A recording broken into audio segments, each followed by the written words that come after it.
Hi, Trevor here, reflecting on life through music. Thank you for stopping by.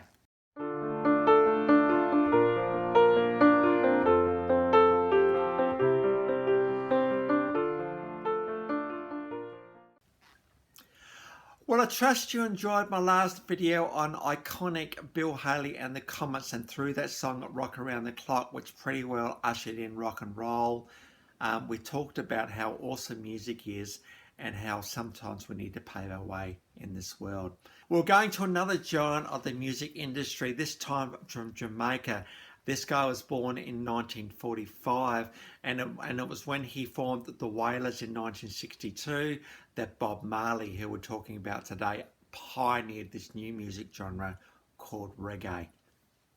And we all know about reggae, how cruisy and bluesy and relaxed, and just the whole beat and the dancing and all the rest that goes along with that genre. Well, if it wasn't for Bob Marley, we wouldn't have had this genre. Between 1965 and 1983, 13 studio albums, 6 live albums, 38 compilation albums, 133 singles. That's amazing. 1 soundtrack, 10 remix albums, 11 box sets. It's estimated 75 million album sales. Probably the highest reggae artist of all time, and certainly one of the biggest, highest selling artists of all time as well. A few accolades for Bob Marley. In 1976, Rolling Stone made the Wailers the Band of the Year. 1978, the United Nations acknowledged Bob Marley for his work to create peace around the world. 1981, Jamaica gave him the Order of Merit, which is the highest accolade that country can provide. And whenever you talk about Bob Marley, you put the letters O-M after his name. 1994, Rock and Roll Hall of Fame, of course, because of his contribution to music. 2001, a star on the Hollywood Walk of Fame. 2001, Grammy Lifetime Achievement Award. In 2004, Rolling Stone put him the 11th greatest artist of all time in their top 100 list. In 2004, UK, the other side of the Atlantic, inducted them as one of the first into their Rock and Roll Hall of Fame. There's a few well-deserved accolades for Bob Marley, and well and truly a pioneer in the music industry. Now, when you think about Bob Marley, when you think about reggae to start with, reggae is extremely complicated rhythmically. It goes completely against everything that a normal musician does, and that playing around with the beat and everything that reggae does creates such a compelling thing to listen to.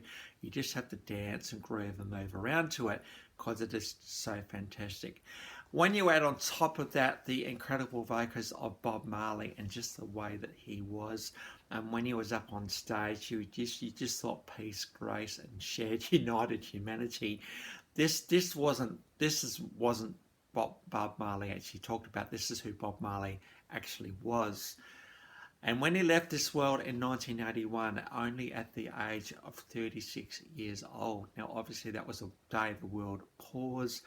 He did have a long cancer diagnosis that he'd been fighting all these years.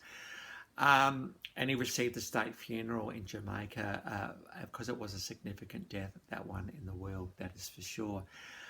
And interestingly, a lot of those awards, particularly in there around the 2000s, well, actually 1994 onwards, all of those were kind of after his death. And it was nice to see him get the OM from Jamaica in 1981, a couple of years before he died. In fact, it was the year that he died, he received that.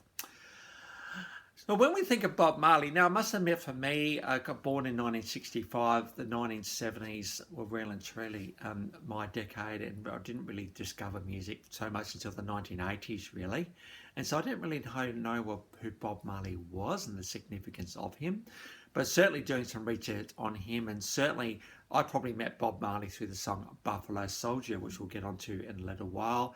And after I realised who this guy was, I thought, okay, we've got a bit of a music legend here, and what he stands for. Because Buffalo Soldier is a song all about, slaves coming over to America and finding themselves in a civil war. Just a really strange scenario to be in. And Bob Marley wasn't scared to talk about this stuff and to sing about this stuff and to bring to bring these causes into the limelight where they needed to be. But I wanted to talk more today about the song One Love. This song was actually classed as the song of the Millenium by BBC Radio in the UK. Again, nowhere near Jamaica, but the song of the Millenium. And really, what this song is about: one love, let's get together, it will be all right.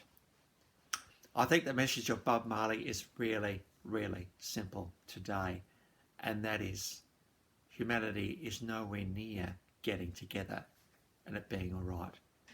I think when songwriters, particularly those that like to write and sing about causes, look at the world and think, oh my goodness, where are we going? They just have to write about it. And really what they're hoping for is that, it'll just change the world's consciousness just a little bit. There's something about music and the way that it just gets through our defences and enables us to resonate and to think while moving at the same time. And the great thing about One Love is the clip that went with it was very much looking at the world through the eyes of children, the way the children interact with each other, the innocence and just the lack of thinking about too much and just going with it that makes this clip so compelling. And I think what Bob Marley was trying to do was to try to compel the world to look at where they were and how we can do things differently. Of course, for me, my little part of the world here, I mean, what can I do? I didn't go to the recent climate summit. I'm probably not going to be able to say too much to anyone about anything at all. But I think the thing that I can do, and I think that we can all do, is we think about where we live, and we think about our small parts of the world that we're in, and we think, well, how can we make a positive difference in the world where we are? What can we do to bring life? What can we bring to bring hope? What can we do to bring this one love into the world where we are? Often movements start in communities. Communities get bigger and bigger and bigger, and then the communities start to make change. Now, when we talk about change, we're not talking about change which is disruptive, even though there has been disruption in change, but the motivating force has been the betterment of humanity as a whole. How can we do that in a way that's going to be constructive, but at the same time forceful when it needs to be? Now, I'm not inciting riots here, mind you. What I'm saying is that sometimes words need to be said for people to really understand what's happening. Because human nature seems to be a little bit slow at reacting to things at times. And sometimes we need a bit of a movement behind things to bring about change. Now, I certainly did this with my Sam Cooke request a little while back, because he was very much giving his voice to the world. And even further back, like Flames from Berlin, was talking about movements and making changes. And certainly Bob Marley, in his own little quiet kind of bluesy, cruisy kind of way, was just trying to say, hey, look, when I'm up on stage here with the Wailers, life is pretty fantastic and we can get on with each other, and communities I'll certainly be part of can get on with each other. Why can't the world get on with each other as well? Because there is only one love. Obviously, we all interact with love in different ways, but love is patient and kind. It doesn't give a record of wrongs and all that sort of stuff. And that's the sort of love that Bob Marley is talking about here. So I suppose the encouragement from Bob Marley's story is, as he was trying to make a positive difference in the world where he was, how can we make a positive difference in our small part of the world as well? So rest in peace, Bob Marley, and thank you for the change that you brought in your own small way to this world. Thank you for your incredible songwriting, the way that you could just get your message across in just a beautiful way, and this genre called reggae and Jamaica that you brought into the world. Well, on to the clips today. So yes, we do have One Love. This came off the 1977 album Accolades, which has been hailed as a very significant album in the world of just not reggae, but music in general. This is the official clip, and as I've said already, this is the clip where it's all about the children and looking at the world through their eyes. We then got I Shot the Sheriff. I think this is a bit of a political statement in this one. In typical Bob Marley style, he likes to hide his lyrics and sort of not hide them, but so much tell the story in a different sort of way. This came off the album Burning from 1973, and here we see Bob Marley live on stage, and you just see how he just really embraces this whole genre, and how he really just wants to get into the zone before he starts singing. And when he sings, it's just like, oh, Bob's singing, thank goodness for that. The Wailers were a pretty big band. There's lots of backup singers and all the rest of it, because we're always talking progressive reggae here to a certain extent. To get the Bob Marley sound on stage, you need a lot of people who knew exactly what they were doing to get that sound out. So we got I Shot the Sheriff. Now, of course, Eric Clapton was one that covered this song a bit later. We've also got probably considered one of his best songs, really. This one, No Woman, No Cry. Again, a live version. Here we see the master of his craft singing one of the best reggae songs of all time. This came off the Natty Dread album from 1974. And I talked a little bit before about the song Buffalo Soldier. This is probably the song that I met Bob Marley through.